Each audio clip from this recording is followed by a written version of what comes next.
మారొచ్చు కదా, ట్రై మారుతా.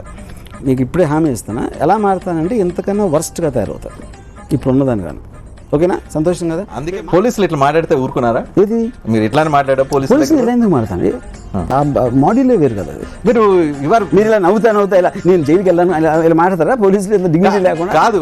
బయట నేను సడన్గా ఈ వైలెంట్ సినిమాలు, హారర్ సినిమాలు ఇలాంటివన్నీ మానేసి సంధ్య గారి మీద బయోపిక్ చేద్దామని నిర్ణయించుకున్నాను ఇప్పుడే. దాని ఓపెనింగ్ సీన్ క్లోజప్ ఉంటుంది, ఆవిడ మాట్లాడుతూ ఉంటారు. మాట్లాడుతూ 2 నిమిషాల్లో థియేటర్ అంతా నిద్రపోతారు. ఇంకోటి ఇప్పుడు ఇక్కడ ఉన్న అమ్మాయిలు అందరూ ఆవిడ మాట్లాడుతూ ఉంటే వాళ్ళు మాట్లాడుకుంటున్నారు చూడకుండా, అక్కడే తెలిసిపోయింది. మంచిగా తీయచ్చు కదా.